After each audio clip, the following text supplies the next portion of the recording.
everybody. Welcome to episode number 40 of the Brave Widow Show. On today's episode, I speak with a lovely person by the name of Kimberly. Kimberly reached out to me on social media and asked if she could share her story. And after talking with her and after recording the show, I was just so impressed with her beautiful spirit, her openness, her vulnerability.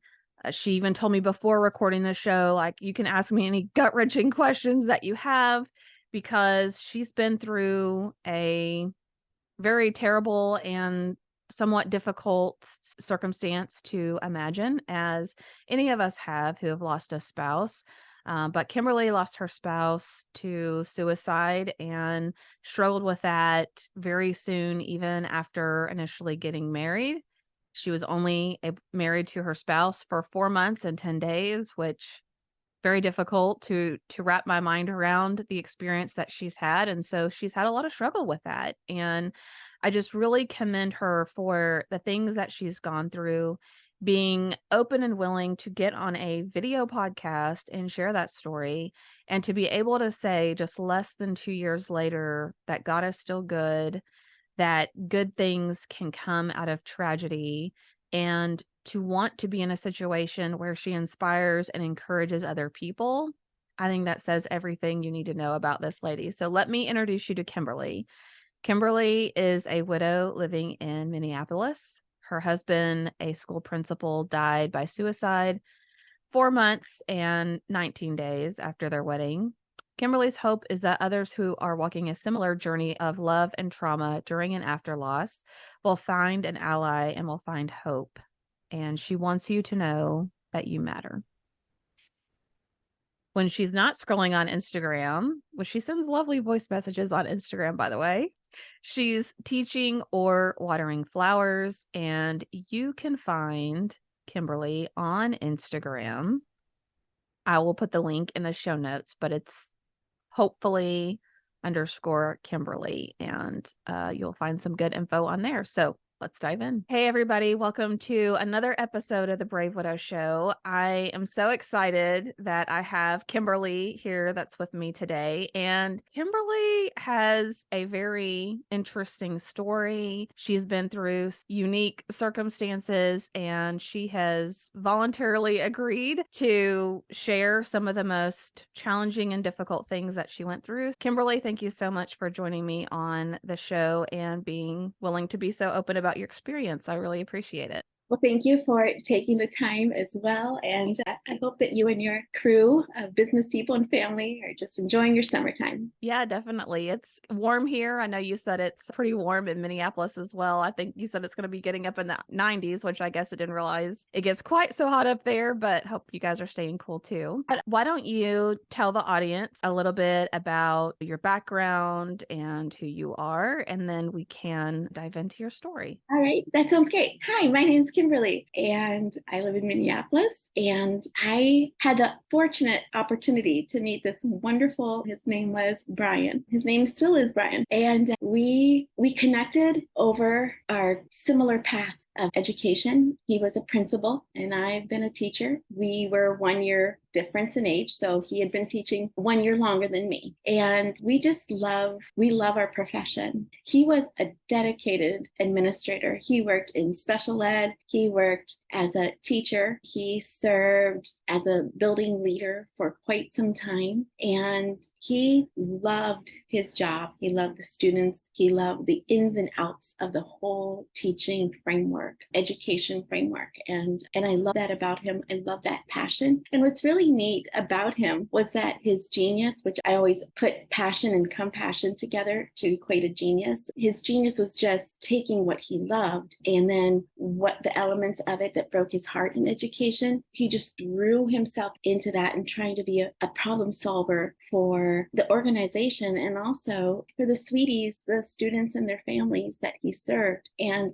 that's why I'm like, that is the guy I can't wait to be with for forever, because it's really neat to see see someone so passionate about what they do. So we got married. Like, duh. Why wouldn't you that? And we had so much fun. We were building a home, a retirement home in Wisconsin. And step by step, because it was going to take a little bit longer, we were down to about 5 years left of our profession. And we were going to like live in our retirement home there, keep like a little small apartment here in the city, and then also take some time to live overseas and either just like vacationers, or we were also entertaining the idea of just like working with our passion of education somewhere overseas as well. That was going great and everything was wonderful. And we married, and it was a very cold May morning. And my wedding pictures I don't like because I look like, well, if you love looking like Yoko Ono, that's great for you, but not on my wedding day. And it was like cold but sunny, and I had those glasses that change, like when the I don't recommend those for like when you're getting married. Oh no. Well, change your glasses. So that's why I look like Yoko Ono, and I'm like, oh my Lanta, this is the worst. But that's okay because life was great. And then we went to Costa Rica and to visit my family there, and it was an amazing time. And then when we got back from Costa Rica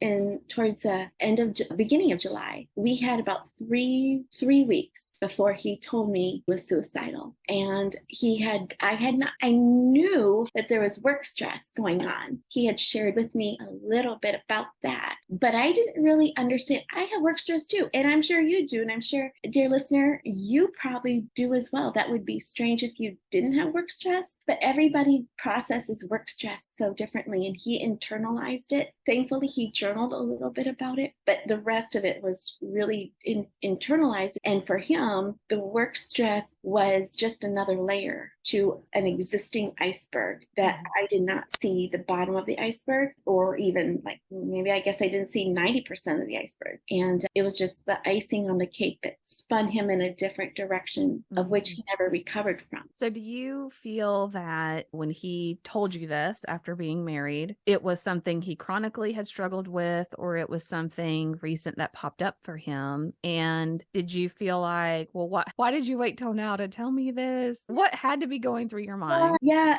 1,000 things all at the same time. Yes, he had previously had issues with mental health up to, from this state, probably 14 years ago. And he was at that time suicidal, and he was acting out his ideations at that time. And his family tried to deal with it as best as they could at the time. He went on antidepressant medicine, am I saying that right? Antidepressants. And that seemed to help him a lot. And the entire family knew about this, but Brian never shared that with me. And to my existing knowledge, they did not encourage him to maybe, hey, I see you're getting serious with somebody and you're talking about marrying her. Does she know about? And I know that's a tough conversation. And so if you are also in that situation and you see somebody in your family getting serious with somebody else, and you think that maybe something really important like this should be told, it should be told. And it's really important to try to encourage that person. I know it's hard. It's really hard and it's really awkward and you really don't want to do it. And I get it.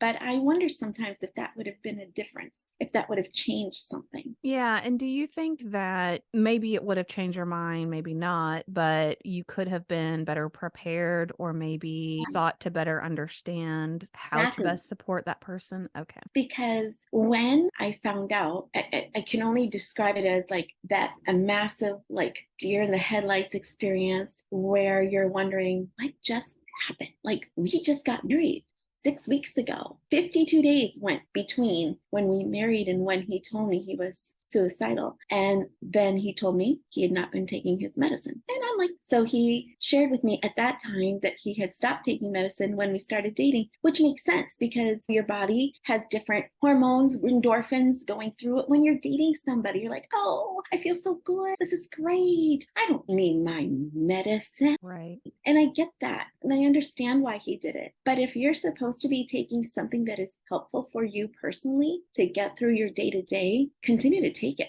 because another person cannot fix what you need physically or mentally, even spiritually at that time. You and your doctor knew what you needed to do. You just didn't want to do it. And I think it was also the stigma of having mental health as a professional, as a person who wore suits every day, as a person who had enough ties for the entire year. He didn't have to wear it. He could have worn a different tie. I mean, that man, and more shoes and more ties and more clothes than I ever had. His side of the wardrobe was, mine was like, where are my clothes going to fit? I'll just scrape like this part. And so I think just some people struggle with pride from time to time. And maybe we all struggle with pride from time to time, just differently and at different levels. So for him, this is a source of his pride because he was really good at what he did. And I don't think he wanted people to second guess him. Yeah. No, that makes sense. And I actually recently went to an EntreLeadership conference that Dave Ramsey held in Nashville. And one of the speakers, I think it might have been Dr. John Deloney, but one of the speakers said, okay, there's 2,600 people in this room across the States. 50% of people struggle with depression or anxiety. So let's pretend that's this half of the room. And for the other half of the room, you're probably married to one of those people. So it's much more common than we think, but only recently, I think, have more people have been talking about it, and it's becoming a little less stigmatized, and probably still is to a great degree. But I'm sure that has to be really difficult as someone being married to that person to know how to best support them, or to feel like you're doing everything you can if you don't even really know that's something they're struggling with. Right. And if you don't know what someone's struggling with, like, how was I supposed to help you? How was I supposed to know if you don't tell me? Because he really did such a good job of covering it up the entire time. Not because he was trying to pretend. I just think he wanted to be a different person. I just think he wanted that to not be his story. I just think he just believed, okay, things are so fun and awesome. Okay,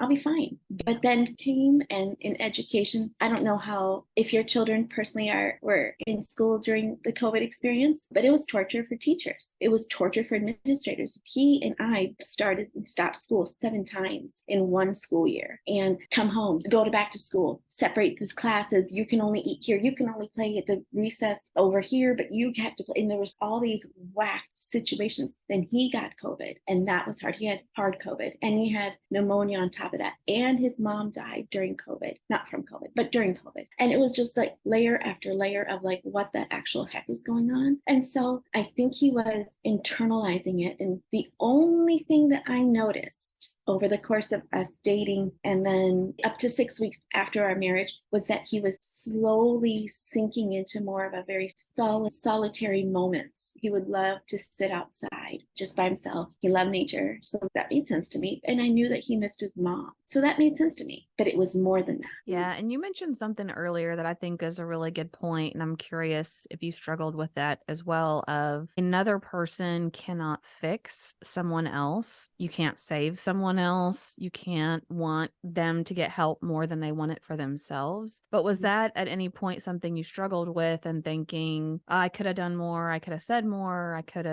I should have done this, maybe I could have prevented this? Did you have moments where you struggled with that? Absolutely. As educators, he and I are mandated to go to mental health in classes. We're mandated to go to suicide prevention classes. He knew, I knew. And often as educators, we go to those things, we go, oh, yeah, this is tough. Somebody else's journey. Wow, thank you for letting me know how this is, how to help them. We don't say, oh, gee, how can this mental health class help me? Or I might need to know this information about suicide prevention for me. It's usually for them, not me. And yet I was thankful for what I had received, so that I knew that there were resources and I could try to help. And all the things that I tried to do, I did to the best that I could. He was so anxious about everybody knowing that he was no longer okay, that he really wanted me to not discuss this with people. And that was hard because I needed to talk to somebody about these things that were happening. And so I did what I believed was the right thing.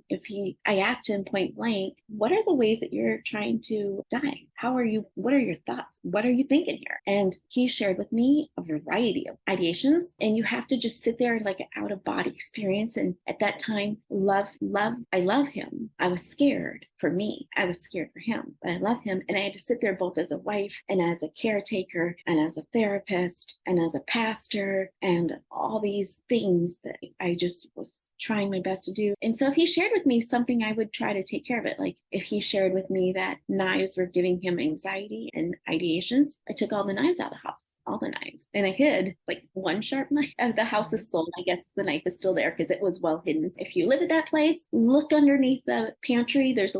I did my very best.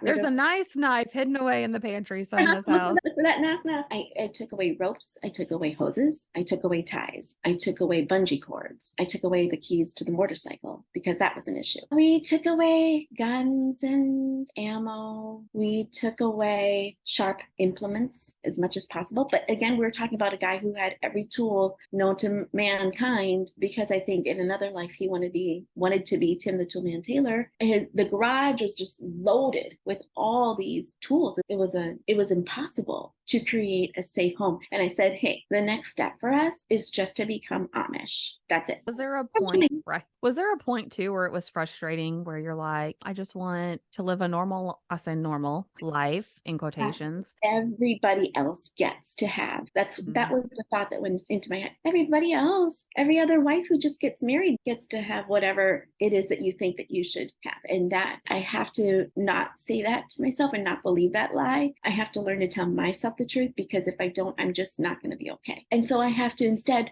flip the script on myself and believe that the time that we had was the time that I was supposed to have. The experience that we had was the experience I was supposed to have. And to be thankful and to be grateful, because I married a great man who just struggled inwardly with a deep, dark thinking process. Yeah. And that's okay. It's not easy to get to that point. It took a lot of personal work and therapy to be able to get to that point for me. But it is the truth, because if I sit around and I go, man, I missed out on, my list will be so long, I will never be okay. Yeah. Yeah. And then you both had an exceptionally short time in being married. You want to talk a little bit about that? Well, 4 months and 10 days was a total combination of our matrimony with him here on earth. And again, there's a lot of should have beens in there. It wasn't enough time. And that's okay, because of my faith walk. I know where my time will be. And I know that time will be for forever. And so I'm looking forward to that. Not in a way like, oh, I can't wait to die, because I don't want to do that. I've never thought that.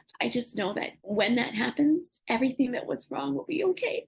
Yeah, absolutely true. I'm excited about that. I'm crying only because it's a both and situation. And I've learned that life is consistently both and at the same time. I can be sad that he's gone and happy to see him again when I get to heaven as well. Absolutely. And for me, so Nathan struggled with depression and anxiety. He was not quite as suicidal, but enough where it was just like life was just a burden. Every day that he was alive, it just felt like the world sat on his shoulders. And in some ways, to your point, I can be devastated that he's gone. I can be happy that he doesn't have to struggle with that anymore. That's no longer a burden, but both at the same time. And I think where people get some of the messaging wrong is they say things like, well, at least maybe he's not having to struggle with that anymore. At least he's in a better place. And that's like zero helpful to hear, because in our minds, they should be here right beside us and with us and continuing on our future path together. I'm curious if, as people heard your story and people maybe surrounded you with support or not, if you felt like there was a different level of sympathy, or maybe there were more critical comments because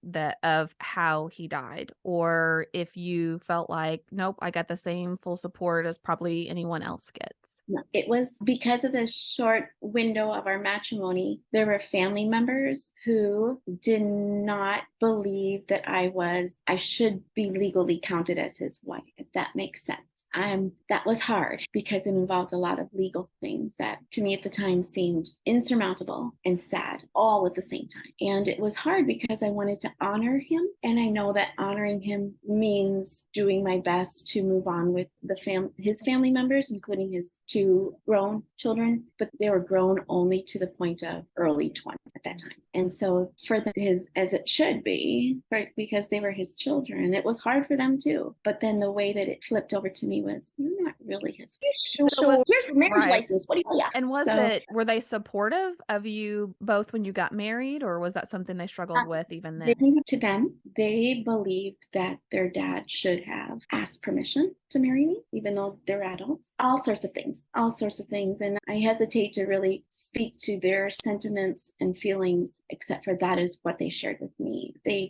They were surprised that their dad wanted to be married. At that time, one was living in the home, the other had recently moved out. And so there was a lot of interlocking, learning to parent adult children situation like that. And also just the way that he had, since the divorce from their mother, he parented them differently than their mom so that they would be more connected to him. He shared, because he didn't want them to disappear from his life. So he just parented them differently. And I think that was hard for them when we married because I took up time and space. And I get that happens in a lot of marriages, which is why I'm like, well, honey, as soon as we're done with this therapy for your depression and we get all this fixed and we're on the right track, next step is marriage therapy because we have to do this well. We have to do this. And I was excited for that because I thought, oh, it'll be fine. It just didn't get to that place of it'll be fine the way that I thought it would be fine. And then other people shared, people who are in the church, I was going to say in a faith walk, but I'm not really going to say that. I think people in the church stigmatize mental health. So I heard things like, oh, if he would just pray more. If he could just, I heard, is there anything that maybe he hasn't confessed? Is there any sin going on here? Like I also heard, because I shared with someone that I really don't get like, oh, visions of my husband coming to me. I don't dream of Brian. I don't like, oh, I feel Brian's presence. Oh, look at that cardinal. There's Brian. I don't have those sentiments. And someone said, oh, that's probably because he died by suicide. Oh, okay. What a terrible thing to say. I don't know what to say back to that. So I choose to just tell me, okay, well, have a good day. Thank you for sharing that. That's not what I believe, but have a good day. Okay. And so I think when, like at my own church, when my pastor talks about mental health, I just want to stand up and cheer and go, yeah, good job. That's what we do. That's what you should do. Because if you look around, 5 people in a room, 1 in 5 are having serious mental health issues. So look around. Well, it's good that he's trying to change that there locally. Yeah. In the church. Well, the more people that do that, the more, and it doesn't necessarily need to be just in the church. It can be in community settings, like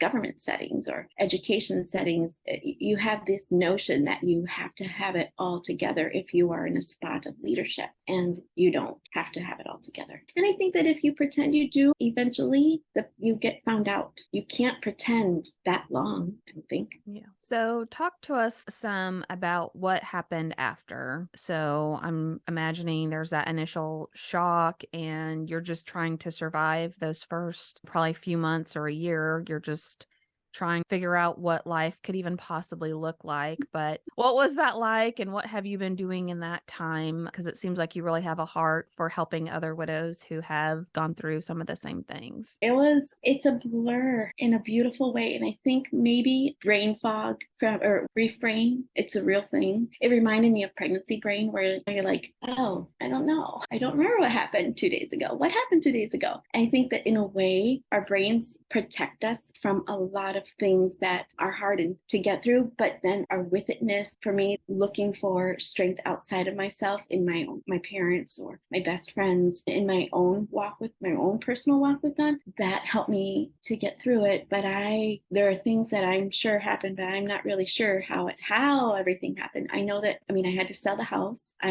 To sale the house, even though I legally could have lived there for the rest of my life. I didn't want to because it was a house that I just recently moved into. And it was something that his kids had grown up in. And it felt to them like this was their home and not my home. And so I willingly sold the house for them to receive the money from that. And also, I didn't want to be there. Like, that was an easy, sure, that's fine, because there was too many little things that I bet his kids didn't even know, like situations that were happening in there that it would have reminded me. It would have reminded me of the 5 alarm fire. So that was fine. And I did that the day he died. I just packed up what I could. And then 2 days later, my daughter's volleyball team came and cleared us out. And we only took what I brought in, because I did not want to be accused of stealing anything, because that was like the situation that was starting to boil. Like, oh, now she's going to come and take all of our dad's money. Who is this woman? We don't even know her. Like,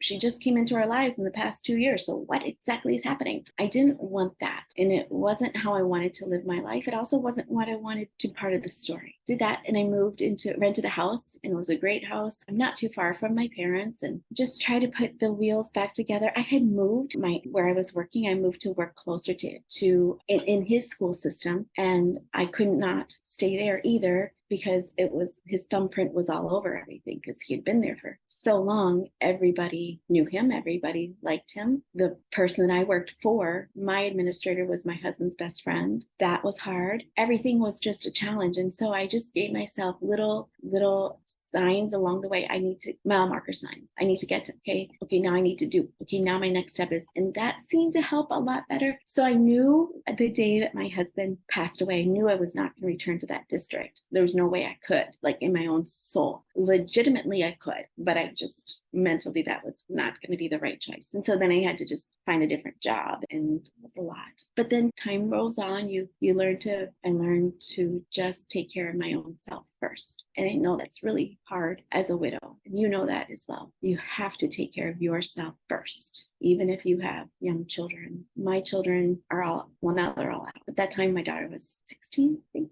She needed me, but she needed me to be okay. And I was not okay. So I had to work hard on figuring out how to be okay. And that takes a lot of work. It takes therapy. It takes diligence. It takes a lot of gutsiness to learn to tell yourself the truth, and not to live in a make-believe world, not to believe the lies that you want to believe, and not to believe the lies that people are trying to tell you. I remember one time I couldn't find my glasses, and I was looking all over, and then I stopped and said, okay, God, help me find my glasses. And I found them. But then the next thought in my head was, see, God can help you find your glasses, but he can't save your husband. And our brains are just jacked up on a whole lot of things going on. And so learning to tell yourself the truth when you are walking through widowhood, when you are experiencing trauma and grief all at the same time, when you don't know your up from your down. I just want to encourage your listeners to journal, to write truths, and to not believe lies. Even if you have to put the truth, tape it to your wall, your mirror, your microwave, your fridge, wherever you are, put some truths up, whatever that truth is for you. Yeah. And mine is, I'm not abandoned. I'm not abandoned. It can feel like that, and it can look like that, but that is not the truth. So that's what I tell myself. Yeah, when I was driving home from the hospital after Nathan was pronounced dead, that was the thought that just repeated over and over in my mind was, you're not alone, and over and over. And I just kept reminding myself of that, because we can ask why, we can not understand, but at the end of the day, reality is what it is, and we have to remind ourselves of what the truth is. God does still love us. He does still have a plan for us, and a way to use something for good that came out of a terrible situation. And you mentioned how important it is to take care of ourselves before we help other people, which I think is so true. And as widows, something that we tend to do last. We tend to put ourselves last. But one thing that I've learned very clearly is that healing has to be a proactive thing. So everybody has a different timeline a different journey that they're going down, but there is no finish line to grief. But getting out of the overwhelming sadness, the volatility of emotions, the brain fog, a lot of those things, you have to be proactive. So like you said, maybe it's journaling and a support group and therapy, or talking with other widows, or sharing your story on a podcast, reliving some of those things, acknowledging your feelings for what they are. But being proactive in your healing journey is something that everyone should focus on, because time does not magically heal all wounds, even though it's something that we like to say. Absolutely. And other things I assume that you found helpful was eating well. Like, it's so easy to not eat. It's also easy to overeat. It's easy to not eat the right things. There's a normal human not walking through a grief journey, but then the grief journey comes on top of you. And now it's that to like the nth degree. And you either don't eat at all, or you overeat all the time, or you eat junk food. And it's just, you have to be proactive about your health, and you have to get outside, move your body, do something, let nature come and just talk to you and be with you, be outdoors, do something like that. Do something you love. Maybe it's an indoor activity, like maybe you were a swimmer. Okay, then go swim your laps, take it out in the pool, do what you need to do. Maybe you're a biker, bike until your butt hurts. I don't know what it is. Can we make that a tweet? Bike until your butt hurts. Because it will hurt. Other things that were helpful. Oh, my therapist suggested, and it's a great idea, go to the doctor. Go to the doctor. Now, I went to the doctor because I was having nightmares, and I was like, for a good spell of 4 or 5 months, like every day. So I went on some medicine, but as the mental health field is challenging, I experienced that with my husband. Maybe you did too. All they wanted to do was give me drugs. And those drugs were not, I didn't really feel like they were helpful. It didn't stop my nightmares. So it also came with a price tag. And I only had 2 appointments with my doctor. And that was $800 out of my own pocket, even though I had health insurance. Wow. So I'm like, this is why people don't do this stuff. This is why people don't go to see a psychiatrist. But you can talk to your doctor, and your doctor is a very good person, and they will listen, they will help you. And you can just say, hey, I need clarity on my fitness. I need clarity on my food. I need clarity in my sleeping. I need clarity. And they're there to help you if you have a good doctor, not one that's going to try to give you meds and charge you $1 million. Oh, yeah. And I think everyone's insurance is a little bit different. A lot of times people may just have a copay or something like that they're responsible for. And that was my copay. Yeah. Oh, yes, that's a hefty copay. But yeah, I think it's hard because, to your point, maybe someone like your late husband needed medication, and maybe other people need it for a short time, and maybe other people don't need it at all. I do know a lot of people have warned about taking sleep medication, because you can get yourself not necessarily addicted to it, but where you rely on that to help yourself sleep at night. Yeah, exactly. But yeah, I think there are a lot of good options out there, and people just have to trust their gut on what the right options are for them, and to try different things. Now, let's say that somehow someone has come across this podcast episode, and they also have a spouse who's still living, who has suicidal thoughts, and they're trying to figure out how to navigate that, or how to best support their spouse. Is there any advice or anything that you would tell people who are in that situation, while your spouse is still, here's something that you can do, or maybe here's some warning signs to look out for? Well, the mental health system was precarious to navigate, because at that, my husband was an adult, and they believe, and I believe, that there were times where he was able to navigate the system himself, times when he was not able to navigate the system himself. And those times were not consistent from week to week, or day to day, or moment to moment. And you never really knew exactly I never really knew what I was working with. How deep in his intrusive thoughts are you today? Because if it's not that deep, if he's having a good day, then medical decisions will be easy to navigate. But when it's a hard day filled with intrusive thoughts all day long, it's just really hard. And because he's an adult, talking to the doctors wasn't easy. And because my husband had so much pride, he was lying a lot to me, to family, to doctors. He convinced a doctor he was just fine and they let him leave. And the day that he died, he convinced the staff that he was just fine. And of course he can go out for a therapy walk. And he just didn't come back from that therapy. He ran away from the group. There was a group and there was a medical staff person there, and he bolted. They didn't have like an enclosed area for the said therapy. It was around the perimeter of the hospital. And though we tried to, as his family, sue the hospital, or at least go through like the initial steps to do so, it became evident that though the hospital erred, they did it based on what my husband told him. Yeah. So they did it as informed as they could be, but it was just not true. So he tried to leave therapy multiple times through lying, and that hurts, and that's hard. So I guess if you're in the situation, you just need to I needed somebody to process with. I had his twin brother to process with, but his twin brother was also aching and hurting and like me going, what the actual heck is going on here? And so I also needed to process with my friends, a close group of best friends. And at first I said to them, oh, no, Brian's just in the hospital for his anxiety and his depression. He's just in there for anxiety and depression. But it wasn't until September. So he had been in and out of the hospital then from the middle of July. It wasn't until the beginning of September when I finally said, no, he's suicidal, because I realized that this was not going to stop. This was not going to be a one and done situation. It was going to be a loop of craziness. And so finally, I just had to bring my besties into the conversation, and they were so kind and generous and understanding as to why I didn't feel like I could talk to them, partly because Brian didn't want me to really talk about this with other people because of who he was, what he did, and how he wanted people to view him. And I tried to respect that, but that wasn't helpful. And so I think you just need to find people to talk to. You need to be assertive with the medical team.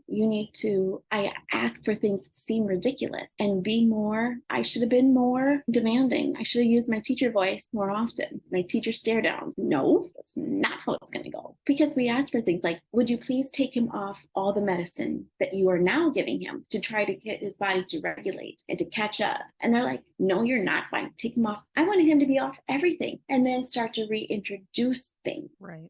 Because it was just jamming up like an old-fashioned log jam. And I asked for shock therapy. And I know that's really hard. I don't want him to do that. I think that's hard. But I was hoping for anything to get to unstick him, to go back into a regulated thinking. I saw that carotene was being given to some people. And I'm like, well, let's try that. No, let's not try that, said the doctor. I asked for like research to be done about hard COVID and brains and changes in the brain. No. So I got a lot of no's, and I sat with those no's, and my brother-in-law sat with those no's. And it was just really hard for us because we just felt like we were hitting a lot of dead ends with not a lot of conversation from the medical staff. So if you're in the same boat, hey, put on your big girl, big boy underwear, buckle up. It's going to be a big journey and a tough ride. So do it anyhow, as much as you can. And I feel like his brother and I did as much as we could. But ultimately, the decision was my husband. Yeah,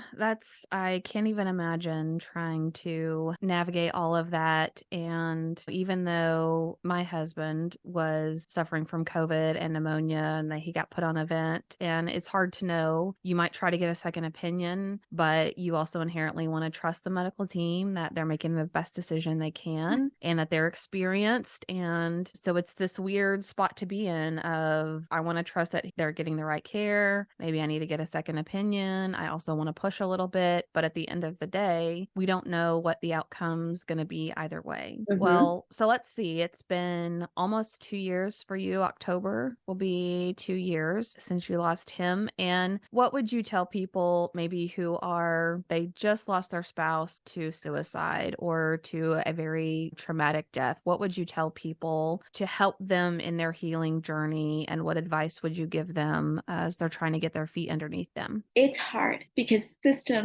people who are working in the grief community and people outside of it might share, don't make big decisions. but you have many big decisions that you need to make right out of the gate. Have yourself surrounded with people who are wise, really wise, and lean into their wisdom, because my brain wasn't working either now. My brain was glitching. My brain's still glitching. Just the other day, I was doing laundry and I was minding my own business. I know how to do laundry. And instead of putting in laundry soap, I put in cat food, which is not what they advertise on commercials. So I had to undo that mess. Your brain will glitch and it's okay. It's going to be okay. These little things that happen are normal. You are going to be okay. Your thinking might be a little erratic. You might be like you can't go on. You will feel like there are a million fires burning all around you. But surround yourself with people who won't let you burn, because it is. And then eventually you'll find your feet again. And people will say, okay, just step forward. Well, you know what? Sometimes a step forward is really big. And even a foot, 1 foot in front of the other. I've heard that. No, that can be too much too. So I just want to recommend one pinky toe at a time. If that's all you can do, just the size of your pinky toe. Today, you actually made yourself a healthy breakfast and ate it. Good for you. Write that down. Accomplished, day done. Now, what else can you do today? It doesn't matter because you did a goal. So like creating small goals that might look absurd to someone not in your journey. It's your journey. What you can do and what you can't do. Create small goals for yourself, even if the world around you thinks that's stupid. Even if like your goal is today, I'm going to wash my hair. Yeah, that's probably because you put in 4 days worth of dry shampoo. Hey, look at you. Now today you actually washed your hair. Good for you. That's great. Or you hosted a dinner for people. That changed me. I started to host dinners at my house on Thursdays. I only cook now on Thursdays. I don't cook any other day of the week, and I don't want to. Who am I cooking for? My children are adults. So I have my parents over and my kids eat here on Thursdays if they want to. And I invite friends. I cook on Thursdays. Every other day, no, I don't care. I have leftovers. I'll make a smoothie. I'll have toast and eggs or rice and beans because I'm Latin and that's my favorite. I don't count that as cooking. That really helped me to like, okay, now I need to take care of another human. I started watching my nephews over the summer. They come from California and stay with me for a month. That was helpful. It was insane, but helpful, because now I had to like think outside of me, and I needed to do that, because if I start making everything inward, then I'm just gonna be like my husband, keeping everything inward and not working on the things. And I know that I needed to do these things. Now that wasn't like a pinky step, right? That was a big leap. So there, you just have to know your journey and be okay with it, and be okay with the progress or the digress of it, and find things that spark joy and make you laugh. And I can laugh at some of the things. Like I can laugh at some of Brian's choices now, like not in like a sadistic, like, but more like I can see why you did. Okay, all right, I can see why you did that. Not recommending it, but I can see why you did that. And I can also have compassion. And also, I guess my last bit of advice is to journal it all. Write it all down. However you journal, whether it's like dear me or dear God or hello God, it's me Margaret. Make your own hello God, it's me Margaret book, because you have to get the thoughts out of your head. And then you can look back and you can see how far you've come, because you won't really know how far you've come if you don't, I believe, write it down. It's going to be a blur. I can go back into those journals of the days leading up to Brian's death when it was going massively crazy, massively insane. And I can go back into those journals and go, oh, wow. So that happened then, huh? Because I forget some of these things, and I can see then a year later, and I can see 16 months later. It's been helpful. Well, good. Those are some great tips, and I think words of wisdom on some things that people can do post a loss. And I love the idea of journaling too, because you can see, even though it feels like maybe you haven't gotten very far, you can look back and be like, oh, wow, yes, I have. Even though it may not feel like it, you can see some of those changes in mindset and changes in struggles of things that you've gone through. Yeah. And then if some of your listeners also have their own unique faith walk, for me, I can look back and I can see the goodness of God. It's hard to see that when your world shatters. It's really hard to see that, but you can't go by what you see. You just can't do it. My dad said it well, because we were like, this was a surprise to me. It was a shock to me. It was not surprising to his family. I think it was sad for his family, but not surprising. But for me, it was shocking. Like, what the heck just happened? My dad said, you weren't, none of us, even his whole family, we were not ready for this. But God was ready to welcome Brian. And that is all I need to know. That's all I really need to know. And I'm sure that was true for your situation with your sweetie. You weren't ready, but God was ready. And there's the mystery, right? And if you're sitting around and you're listening to this podcast and you're wondering, I can't figure this out, it's because some things are just unfigured out. They're just not made for us to figure it out here today or tomorrow, or maybe on your journey here on this planet. And that's okay. That's the mystery. And we have to learn to live within that mystery, because if you don't learn to live within that mystery, you are going to really hurt your own spirit, because there are not answers. And you have to be okay with not having answers on this side of heaven. And then the glorious reunion for me, for you, with your sweeties, everything will be like, oh, okay. That was hard, but I get it. And you're not alone. It wasn't done to you. God didn't put a curse on you. God doesn't hate you. It's just, you're not alone. Well said. And what a beautiful testimony for someone who maybe they're only a month out and they have no idea how they're going to breathe again, how they're going to live again. And they get to see just the moments of joy and the faith and belief that you're still able to stand here with today, and know that eventually they'll be in that same spot. So thank you so much, Kimberly, for coming on and sharing your story and just being so open and vulnerable and willing to share your experience so that you can help encourage and inspire other young widows too.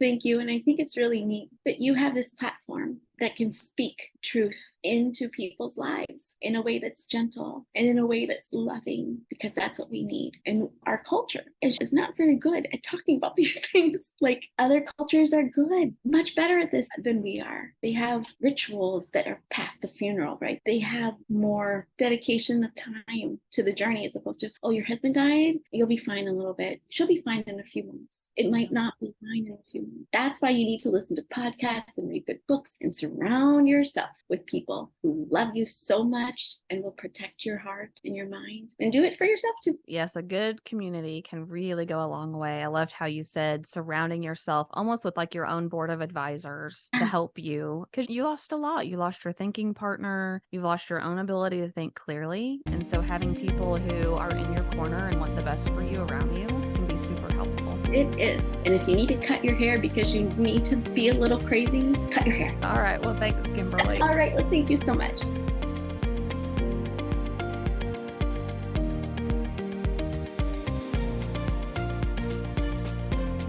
Hey guys, thank you so much for listening to the Brave Widow podcast. I would love to help you take your next step, whether that's healing your heart, finding hope, or achieving your dreams for the future. Do you need a safe space to connect with other like-minded widows? Do you wish you had how-tos for getting through the next steps in your journey, organizing your life, or moving through grief? What about live calls where you get answers to your burning questions? The Brave Widow membership community is just what you need. Inside, you'll find courses to help guide you, a community of other widows to connect with, live coaching and Q&A calls, and small group coaching where you can work on what matters most to you. Learn how to heal your heart, find hope, reclaim joy, and dream again for the future. It is possible. Head on over to bravewidow.com to learn more.